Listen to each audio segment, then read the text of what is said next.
سورۃ الانشقاق کی تفسیر۔ الحمدللہ والصلاۃ والسلام علی رسولہ وعلی آلہ واصحابہ اجمعین۔ رب اشرح لی صدری ویسر لی امری واحلل عقدۃ من لسانی یفقہوا قولی۔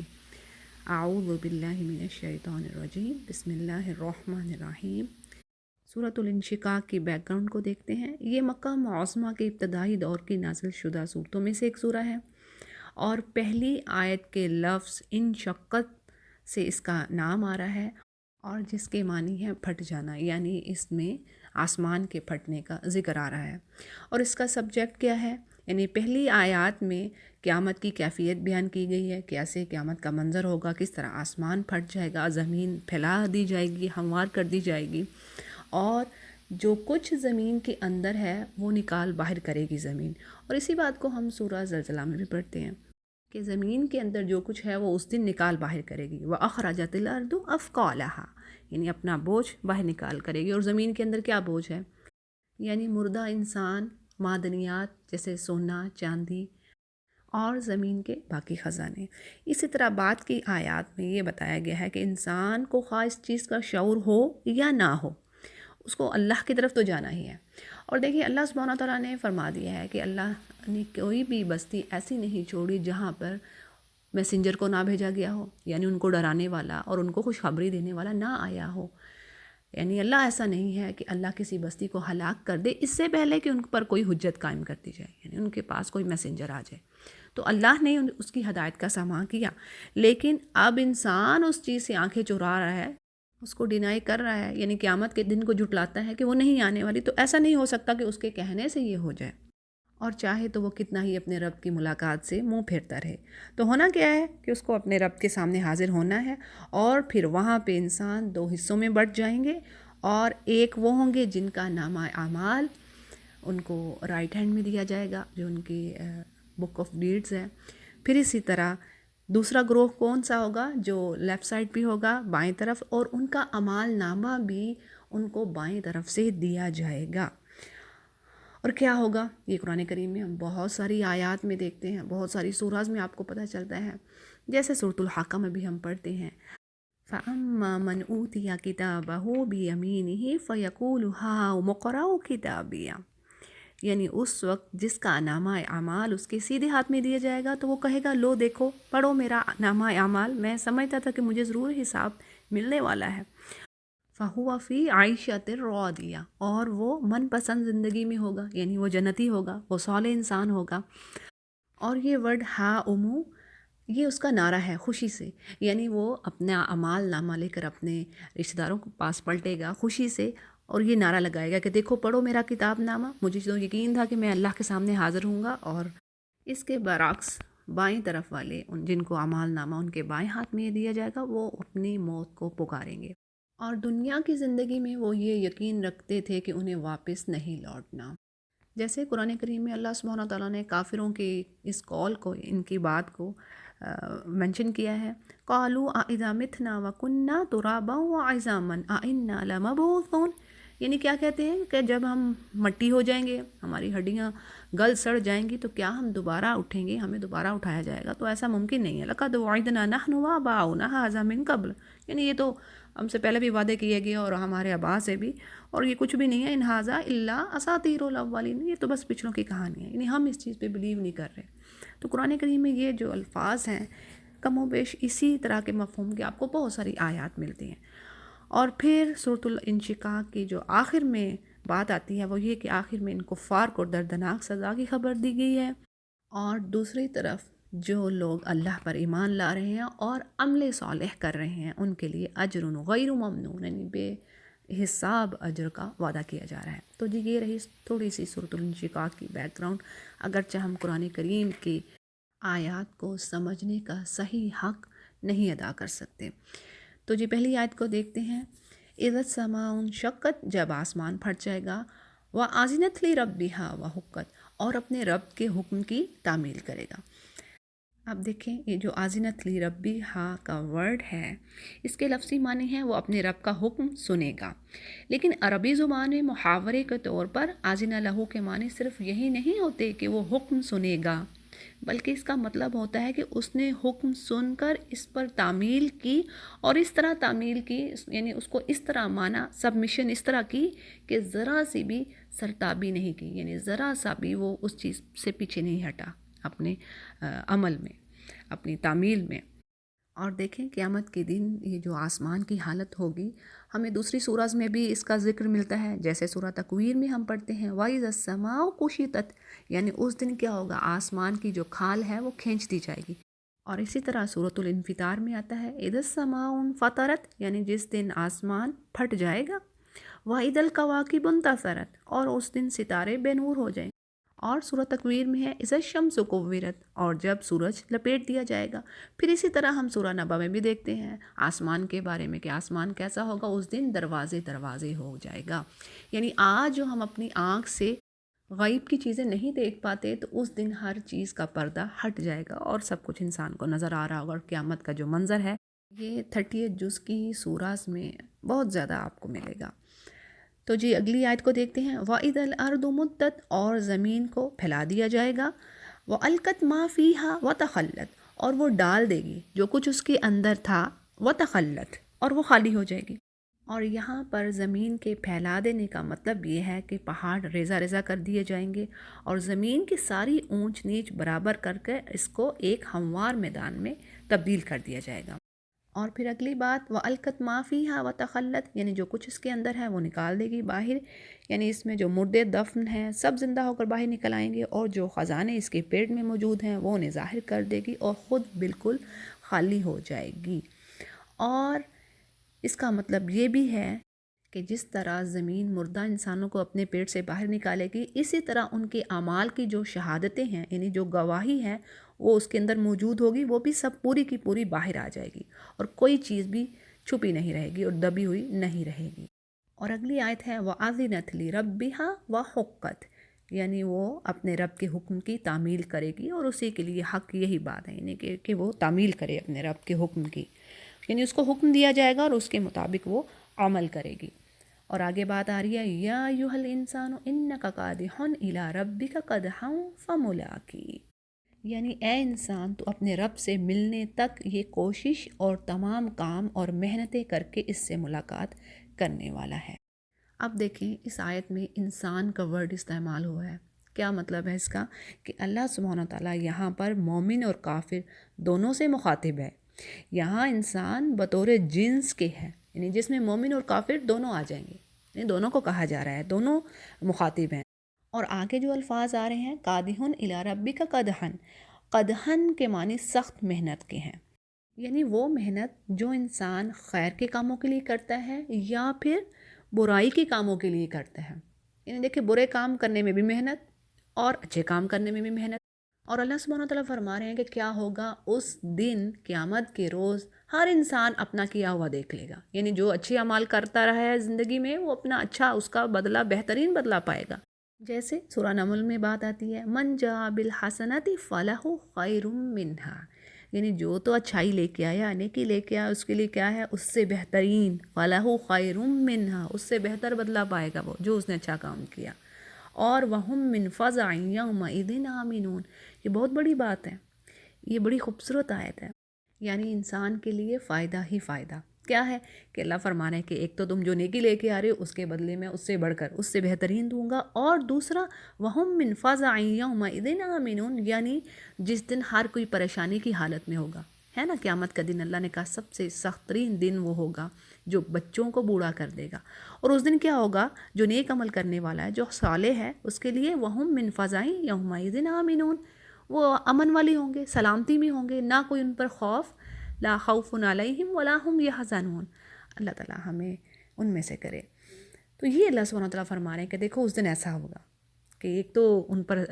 کوئی غم نہیں، کوئی پریشانی نہیں، وہ امن میں ہے، اور جو کچھ وہ لے کے آ رہے ہیں اس سے کئی گنا ریوارڈ اللہ دینے والا ہے۔ پھر وَمَنْ جَاءَ بِالسَّيِّئَةِ فَكُبَّتْ وُجُوهُهُمْ فِي النَّارِ،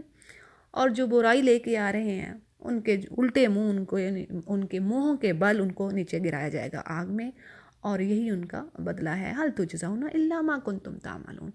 اور اسی طرح قرآن کریم میں اور جگہ پہ بھی ہم دیکھتے ہیں کہ اللہ فرماتے ہیں کہ جو برائی کر کے لایا اس کا بدلہ اتنا ہی ملے گا جتنی اس نے برائی کی۔ اور یہ بھی اللہ سبحانہ تعالیٰ کی رحمت اور فضل ہے، سبحان اللہ۔ دیکھیں ہم سورہ مریم میں جب پڑھتے ہیں کہ اللہ سبحانہ تعالیٰ فرماتے ہیں کہ جب یہ اللہ کا بیٹا قرار دیتے ہیں، یعنی کہ اللہ نے کسی کو جنا، تو یہ ایسی بات کہتے ہیں کہ اس سے آسمان پھٹ جائے، پہاڑ ریزہ ریزہ ہو جائیں، مگر یہ کہ اللہ سبحانہ تعالیٰ اس بات پر تحمل کیے ہوئے ہیں، انسانوں کو چھوٹ ملی ہوئی ہے۔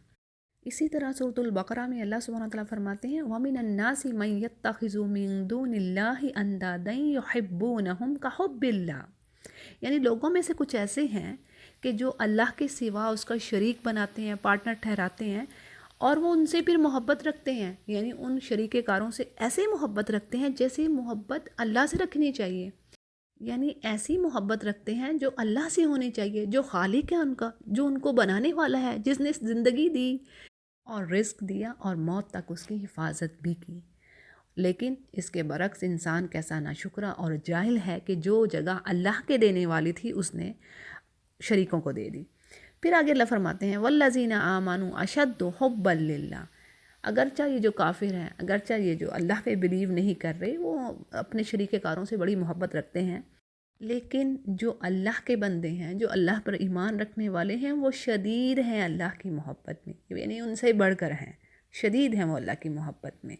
اور اس کے برعکس ہوگا کیا قیامت کے روز، یعنی جس دن ظالم لوگ دیکھیں گے کہ ساری کی ساری قوت تو اللہ کے ہاتھ میں ہے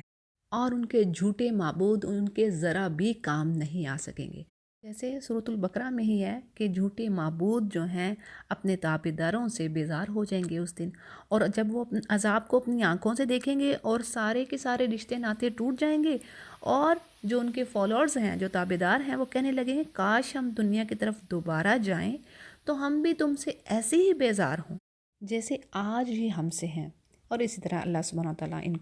ان کے جو کیے ہوئے کرتوت ہیں وہ دکھائیں گے۔ اسی طرح قرآن کریم میں جہنمیوں کی جو بات چیت ہے، جو آپس میں ان کا مکالمہ ہوگا، اس کے بارے میں بھی ہمیں ذکر ملتا ہے، جیسے وَإِذْ يَتَحَاجُونَ فِي النَّارِ فَيَقُولُ الضُّعَفَاءُ لِلَّذِينَ اسْتَكْبَرُوا إِنَّا كُنَّا لَكُمْ تَبَعًا فَهَلْ أَنْتُم مُغْنُونَ عَنَّا نَصِيبًا مِّنَ النَّارِ۔ سورہ غافر کی یہ آیت ہے، یعنی آگ میں کمزور اور متکبر لوگ جھگڑا کر رہے ہوں گے۔ کمزور لوگ کہیں گے اپنے جن کو وہ سمجھتے تھے کہ یہ ہمارے بڑے ہیں، لیڈرز ہیں، اور وہ متکبر ہوں گے، ان سے وہ کہیں گے کہ ہم دنیا میں تمہیں فالو کر رہے تھے، تو کیا اب تم ہمارا عذاب ہم سے کچھ شیئر کر سکتے ہو، کچھ اس میں کمی کر سکتے ہو؟ اور وہ کہیں گے قال الذین استکبروا، جنہوں نے استکبار کیا، جنہوں نے کبر کیا، وہ کہیں گے انا کل فیہا، یعنی ہم سب کے سب اس آگ کے اندر ہیں، ان اللہ قد حکم بین العباد، یعنی اللہ کا فیصلہ ہو چکا بندوں میں، اب ہم تمہارے لیے کچھ نہیں کر سکتے۔ اور حسرت ناک بات کیا ہے کہ وقال الذین فی النار لخزنۃ جہنم ادعوا ربکم، یعنی پھر وہ جہنم کے داروغہ سے کہیں گے، جو گارڈ ہوگا جہنم کا، اس سے کہیں گے کہ اپنے رب سے کہو یخفف عنا یوما من العذاب، ایک دن کے لیے ہی کمی کر دے ہمارے عذاب میں تمہارا رب، لیکن ایسا نہیں ہوگا۔ پھر آگے مزید ڈیٹیل چلتی ہے سورہ غافر کی کہ وہ کہیں گے کہ تمہارے پاس کیا رسول نہیں آئے تھے، میسنجر نہیں آئے تھے تمہیں ڈرانے کے لیے، بالبینات، یعنی معجزے لے کر نہیں آئے تھے کہ تمہارے پاس؟ تو وہ کہیں گے کیوں نہیں، بھلا۔ تو اس پر فرشتے جواب دیں گے تو بس پھر اب تم خود ہی دعا کر لو، اور کافروں کی یہ دعا اس وقت بے اثر ہوگی۔ تو جی یہ رہی اس آیت کی تھوڑی سی ڈیٹیل کہ انسان کی جو کوششیں ہیں، جو محنت ہے کیسی ہے دنیا میں، یعنی کوئی اچھائی کی طرف محنت کر رہا ہے، کوئی برائی کی طرف محنت کر رہا ہے، اور جانا سب کو اپنے رب کے پاس ہے اور ہر چیز کا جواب دہ ہونا ہے۔ پھر آگے آیت ہے فَأَمَّا مَنْ أُوتِيَ كِتَابَهُ بِيَمِينِهِ، اور جس کو دیا گیا اس کا اعمال نامہ بیمینی، اس کے سیدھے ہاتھ میں، فَسَوْفَ يُحَاسَبُ حِسَابًا يَسِيرًا، تو ان قریب اس کا کیسا حساب لیا جائے گا؟ آسان حساب، یعنی سہل۔ اب آسان حساب یہ ہے کہ مومن کا اعمال نامہ پیش ہوگا، اس کی غلطیاں بھی اس کے سامنے لائی جائیں گی، یہ اہم بات ہے، اس کو سمجھ لیجئے گا۔ یعنی آسان حساب سے مراد یہ ہے کہ مومن کی غلطیاں اللہ کے سامنے لائی جائیں گی، لیکن پھر اللہ اپنی رحمت اور فضل سے انہیں معاف فرما دے گا۔ جی تو ہم سورۃ الانشقاق کی آیت نمبر 8 کی تفسیر کر رہے ہیں، اور آسان حساب کے بارے میں ایک حدیث ہے، حضرت عائشہ رضی اللہ عنہا فرماتی ہیں کہ رسول اللہ صلی اللہ علیہ وسلم نے فرمایا کہ جس کا حساب لیا گیا وہ ہلاک ہو گیا، اور میں نے کہا اے اللہ کے رسول، اللہ مجھے آپ پر قربان کرے کہ اللہ نے یہ نہیں فرمایا جس کے دائیں ہاتھ میں نامہ اعمال دیا گیا اس کا حساب آسان ہوگا؟ یعنی حضرت عائشہ رضی اللہ عنہ کا مطلب یہ تھا کہ اس آیت کے حساب سے تو مومن کا معاملہ یہ ہوگا کہ اسے ہلاکت سے دوچار نہیں کیا جائے گا۔ آپ صلی اللہ علیہ وسلم نے اس کی وضاحت فرمائی، یعنی اس آیت کی وضاحت فرمائی کہ یعنی مومن کے ساتھ معاملہ حساب کا نہیں ہوگا، ایک سرسری سی پیشی ہوگی، یعنی مومن رب کے سامنے پیش کیے جائیں گے، اور اس کے برعکس جن کا حساب لیا گیا یعنی جن سے پوچھ گچھ کی گئی وہ ہلاک ہو گئے، وہ مارے گئے۔ یہ صحیح بخاری کی حدیث ہے۔ اسی طرح ایک اور روایت میں حضرت عائشہ رضی اللہ عنہ فرماتی ہیں کہ نبی کریم صلی اللہ علیہ وسلم اپنی بعض نماز میں یہ دعا پڑھتے تھے، اور دعا کے الفاظ ہیں اللہم حاسبنی حسابا یسیرا، یعنی اے اللہ میرا آسان حساب فرمانا۔ اور نماز کی فراغت کے بعد میں نے پوچھا حسابا یسیرا، آسان حساب کا کیا مطلب ہے یا رسول اللہ صلی اللہ علیہ وسلم؟ تو آپ صلی اللہ علیہ وسلم نے فرمایا اللہ تعالیٰ اس کا اعمال نامہ دیکھے گا اور پھر اسے معاف فرما دے گا۔ یہ مسند احمد کی حدیث ہے۔ یعنی اس حدیث کی وضاحت میں بات یہ ہے، یعنی اس کی شرح میں یہ بات آتی ہے کہ مومن کا اعمال نامہ اللہ کے سامنے حاضر ہوگا، اس کی غلطیاں بھی لائی جائیں گی، لیکن کیا ہے کہ اللہ اپنے فضل و کرم سے اسے معاف فرما دے گا، اور اس کو آسان حساب کہا گیا ہے۔ اگلی آیت کو دیکھتے ہیں وَيَنْقَلِبُ إِلَىٰ أَهْلِهِ مَسْرُورًا، اور وہ اپنے لوگوں کی طرف خوش خوش پلٹے گا۔ اور اپنے لوگوں سے مراد آدمی کے وہ اہل و عیال یا رشتہ دار اور ساتھی جو اس کی طرح معاف کیے جائیں گے، یعنی جو جنتی ہوں گے، جن کو معاف کر دیا گیا ہوگا۔ اور یا اس سے مراد حور عین اور ولدان جو جنتیوں کو ملیں گے، جیسے سورہ طور میں بھی ہم دیکھتے ہیں وَيَطُوفُ عَلَيْهِمْ غِلْمَانٌ لَهُمْ كَأَنَّهُمْ لُؤْلُؤٌ مَكْنُونٌ، یعنی جنتیوں کی خدمت کے لیے انہیں خادم دیے جائیں گے جو ان کی خدمت کر رہے ہوں گے، اور وہ خادم اتنے خوبصورت ہوں گے کہ جیسے کوئی موتی ہو ڈھکا ہوا۔ اور اسی طرح سورہ طور میں یہ بھی بات آتی ہے وَالَّذِينَ آمَنُوا وَاتَّبَعَتْهُمْ ذُرِّيَّتُهُمْ بِإِيمَانٍ أَلْحَقْنَا بِهِمْ، یعنی وہ لوگ جو ایمان لائے ہیں اور ان کی اولادوں نے بھی ان کو نیک اعمال میں فالو کیا، یعنی ان کے بھی اعمال اچھے ہیں، نیک ہیں، تو اللہ تعالیٰ ان کو ایک جگہ پر اکٹھا کرتے اور ان سب کے اجر میں سے ذرا بھی کمی نہیں کی جائے گی۔ سبحان اللہ، انسان کو اس سے بڑھ کر اور کیا چاہیے؟ دیکھیں جب پیچھے ہم پڑھ رہے ہیں سورہ نمل میں کہ اللہ فرماتے ہیں جو اچھائی لے کر آیا اس سے بڑھ کر وہ پائے گا، یعنی جتنا اس نے کام کیا ہے اس سے کئی گنا ریوارڈ ہوگا۔ اب دنیا میں کیا ہوتا ہے اگر ہم دیکھیں دنیا میں ہر انسان تقریباً ہم یوں کر لیں کہ اکثریت ایسی ہے، میجورٹی ایسی لوگوں کی ہے جو کہیں گے کہ جو ہم کام کر رہے ہیں، یعنی جتنا ہم نے کام کیا ہمیں اتنا ریوارڈ نہیں ملا، ہمیں اتنی اس کی پے نہیں ملی، ہمارے یہ صلہ اچھا نہیں ہے ہمارے کام کا، ہم کام زیادہ کرتے ہیں، ہم سے کام زیادہ لیا جاتا ہے۔ یہی بات ہے نا، اکثریت سے آپ یہی بات سنتے ہیں نا، کام زیادہ لیا جا رہا ہے، ہمیں اتنی پے نہیں مل رہی، ریوارڈ نہیں مل رہا۔ یعنی انسانی فطرت کیا ہے کہ انسان چاہتا ہے جو اس نے محنت کی ہے، جو اس نے کیا ہے اس کو پورا اس کا ریٹرن ملے۔ صحیح ایسا ہی ہے نا، لیکن دنیا میں ایسا نہیں ہو رہا، اور اللہ سبحانہ تعالیٰ نے یہ تسلی دے دی ہے کہ دیکھو جو تم کر رہے ہو اتنا تو ہے ہی، لیکن اس سے بڑھ کر ہے، اتنا تو ملے گا ہی، برابر تو ہو ہی گیا، لیکن اللہ کا وعدہ اس سے بڑھ کر ہے۔ تو دنیا میں کہاں کوئی اتنا دیتا ہے، یہ حقیقت بھی ہے، یہ فیکٹ ہے کہ آپ دیکھیں جو کوئی محنت کر رہا ہے، مزدور محنت کر رہا ہوتا ہے، اگر دیکھا جائے تو بیچارہ سارا مہینہ محنت کر کے بڑی مشکل سے وہ اپنا گھر چلا رہا ہے، یعنی اتنی محنت کے باوجود وہ دوسروں پہ ڈیپینڈ کرتا ہے، اس کے اخراجات جو ہیں اس سے بڑھ کر ہیں، وہ پورے نہیں کر پا رہا۔ تو اللہ سبحانہ تعالیٰ فرما رہے ہیں کہ دیکھو جو تم کر کے یہ کیسی انکریج کرنے والی بات ہے، کیسی زبردست بات ہے کہ انسان سوچے کہ جو بھائی تمہاری محنت ہے نا، جو تم نے اچھا کام کیا ہے، دیکھو اب میں اس سے زیادہ کر دوں گا۔ اور جیسے سورۃ الحاقہ کے الفاظ ہیں بڑے خوبصورت، فی جنت عالیہ، یعنی وہ اونچی جنتوں میں ہوگا، قطوفہا دانیہ، جس کے پھل جھکے ہوئے ہوں گے، اور ان سے کہا جائے گا کہ مزے سے کھاؤ اپنے ان اعمال کے بدلے جو تم نے گزشتہ زمانوں میں کیے۔ لیکن اس کے برعکس کیا ہے،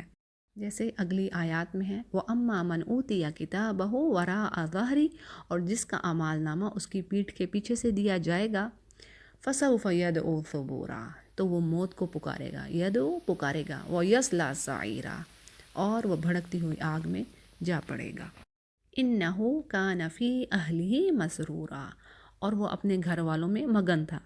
یعنی دنیا میں وہ اپنے گھر والوں میں مگن تھا، خوش تھا، اور کیا سمجھتا تھا، انہو ظن ان لن یحور، یعنی اس کو واپس تو جانا ہی نہیں ہے، بس دنیا ہی کی زندگی اس کی زندگی ہے. جیسے سورۃ المومنون میں بھی آتا ہے، ان ہی الا حیاتنا الدنیا نموت ونحیا وما نحن بمبعوثین. یہ کافر لوگ کیا کہتے ہیں کہ یہی جو زندگی ہے نا دنیا کی، بس یہی زندگی ہے، اور مرنے کے بعد ہم دوبارہ زندہ نہیں ہوں گے اور نہ ہی ہمیں کھڑا کیا جائے گا.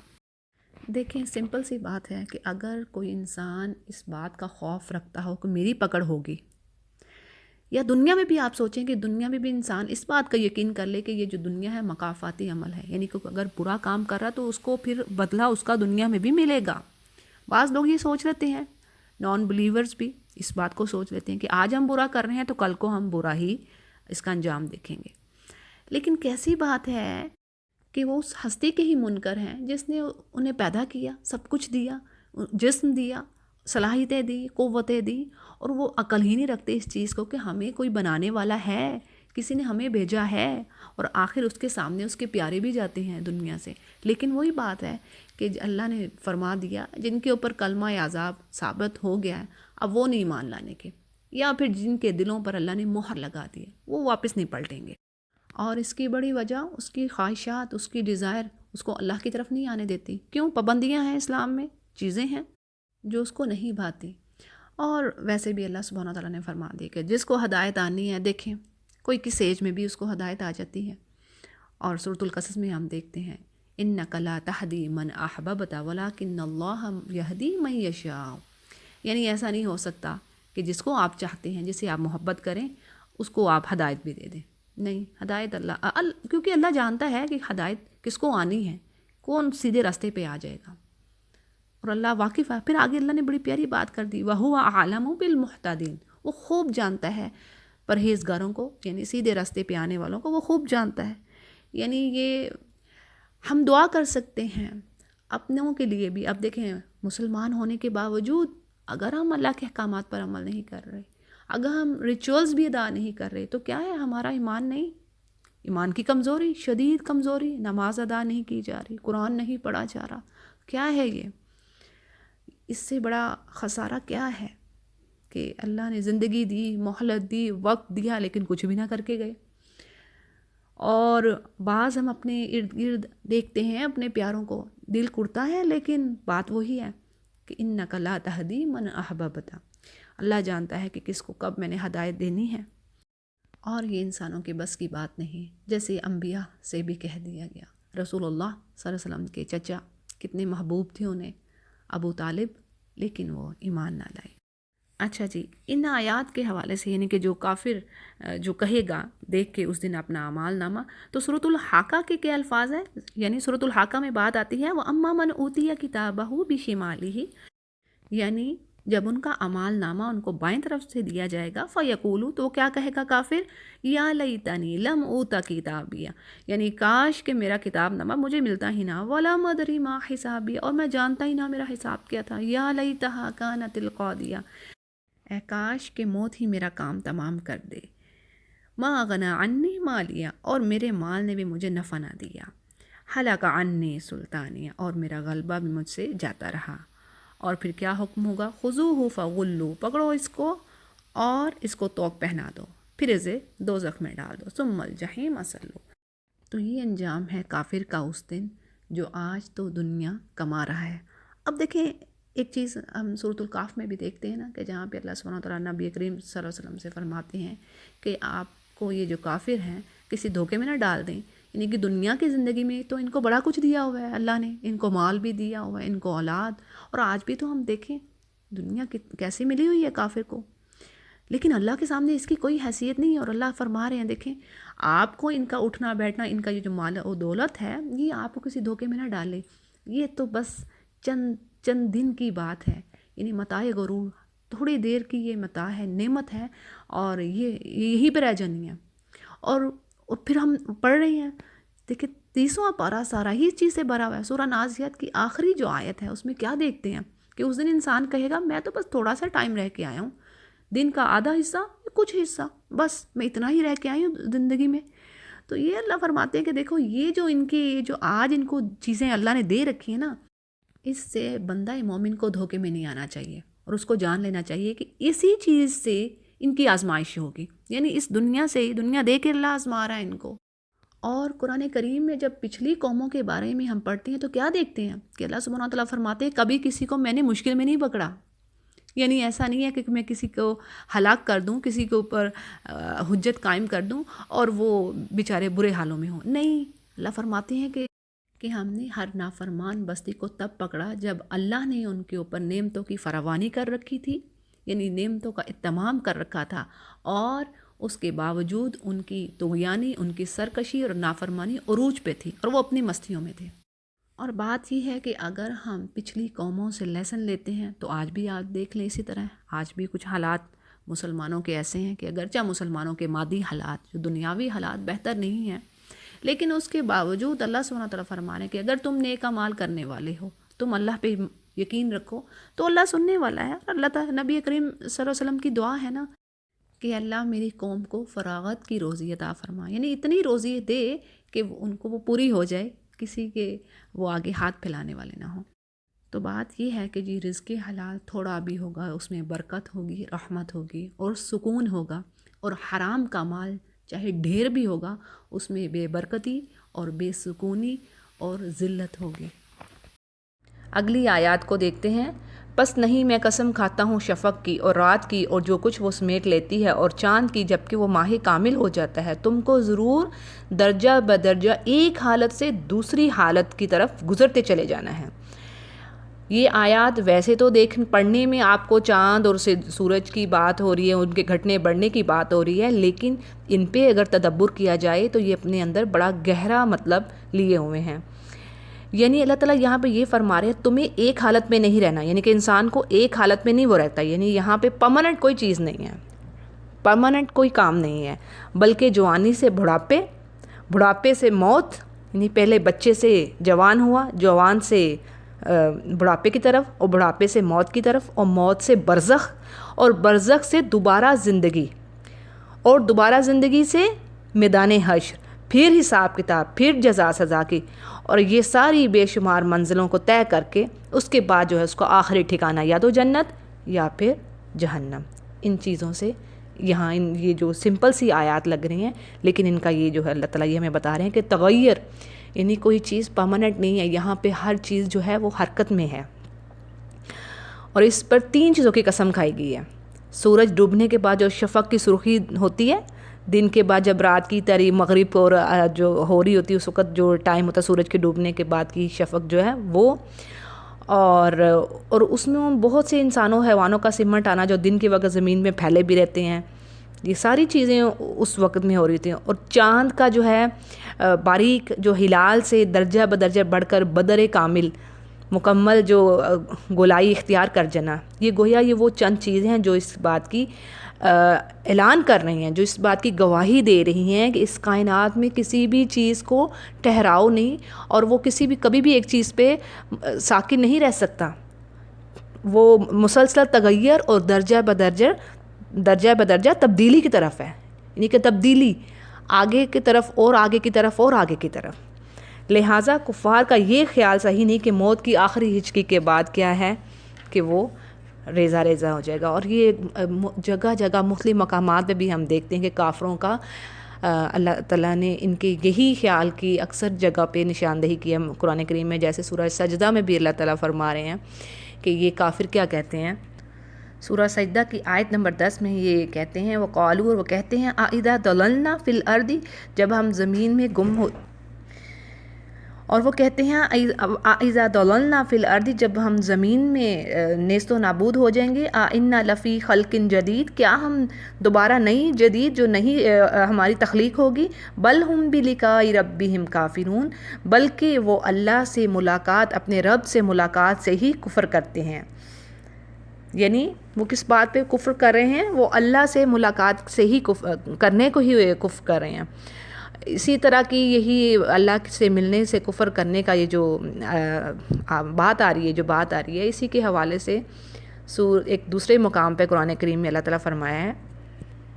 یعنی اللہ تعالیٰ فرما رہے ہیں سورہ یونس میں آیت نمبر 7 میں، ان الذین لا یرجون لقاءنا ورضوا بالحیات الدنیا، یعنی وہ لوگ جو اللہ سے ملاقات کے کرنے سے، یعنی کہ اس کی طرف پلٹ کے جانے کو پہ یقین نہیں رکھتے، ورضوا، اور وہ دنیا کی زندگی پر راضی ہیں، وطمئنوا بہا، اور بڑے مطمئن ہیں، والذین هم عن آیاتنا، اصل میں کیا کر رہے ہیں وہ ہماری آیات سے وہ غافل ہے، اولئک مأواہم النار، ان کے لیے جو ہے آگ ہی ان کا ٹھکانہ ہے، بما کانوا یکسبون، جو وہ عمل کر رہے ہیں۔ یہ سورہ یونس میں بھی یہی کم و بیش جو ہے یہی مدعا بیان ہوا ہے ان کا۔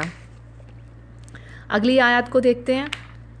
یہاں پہ اللہ تعالیٰ فرما رہے ہیں پھر ان لوگوں کو کیا ہو گیا کہ یہ ایمان نہیں لاتے، اور جب قرآن ان کے سامنے پڑھا جاتا ہے تو سجدہ نہیں کرتے، بلکہ یہ منکرین تو الٹا جھٹلاتے ہیں، حالانکہ جو کچھ یہ اپنے نامہ اعمال میں جمع کر رہے ہیں اللہ اسے خوب جانتا ہے۔ اللہ ان کو دردناک عذاب کی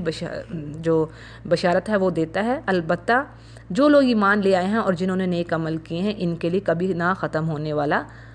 اجر ہے، اور ان کو یعنی ان کے دل میں خدا کا خوف پیدا نہیں ہوتا، اور اس کے آگے ان کے جو سر اللہ کے آگے نہیں جھکتے۔ قرآن کریم میں ایک اور مقام پہ اللہ تعالیٰ فرما رہے ہیں کہ جو اللہ کی عبادت میں سجدہ نہیں کرتا، یعنی کہ وہ جو نماز کا یہ جو حکم آ رہا ہے، یہ اس میں مسلمان بھی آتے ہیں کہ جو زبان سے تو کہتے ہیں کہ ہم اللہ آپ پہ مان لائے قرآن پر، لیکن اپنے اعمال میں ان کے وہ یہ چیزیں نہیں ہیں، تو وہ اللہ تعالیٰ فرما رہے ہیں کہ یہ اس سے بڑا تکبر کیا ہے، یستکبرون عن عبادتی، یعنی کہ وہ میری عبادت سے تکبر کر رہے ہیں، یعنی اس کو وہ سجدہ نہیں کر رہے اللہ کو، تو اس کا مطلب اس سے بڑا تکبر اور کیا ہوگا، یہ تکبر کر رہے ہیں وہ۔ تو اس مقام پر یہ جو آیت پڑھی ہے، اس مقام پر سجدہ کرنا ہے رسول اللہ صلی اللہ علیہ وسلم کے عمل سے ثابت ہے۔ مسلم نسائی اور امام مالک نے حضرت ابو ہریرہ رضی اللہ عنہ کے بارے میں یہ روایت نقل کی ہے کہ انہوں نے نماز میں یہ سورہ پڑھ کر اسی مقام پر سجدہ کیا اور کہا کہ رسول اللہ صلی اللہ علیہ وسلم نے یہاں سجدہ کیا ہے۔ تو یہ ہے کہ جب یہ قرآن کی جو سجدہ والی آیات ہیں یا پڑھی جائیں، یہ پوائنٹ نوٹ کر لیجئے، یا پھر آپ سن رہے ہیں، جو سن رہا ہے اور ایک جو پڑھ رہا ہے، دونوں،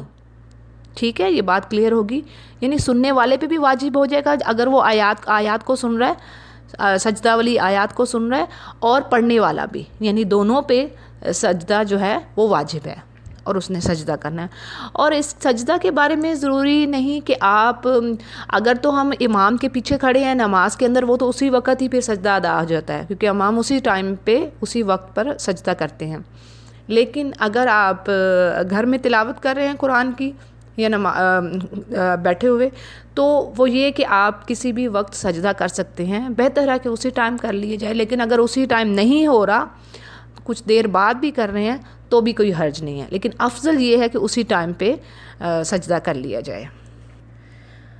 تو یہ رہی آج کی مختصر تفسیر ہے سورۃ الانشقاق کی، انشاءاللہ اگلے ہفتے میں نیکسٹ سورہ کو دیکھیں گے۔ وآخر دعوانا الحمد للہ رب العالمین۔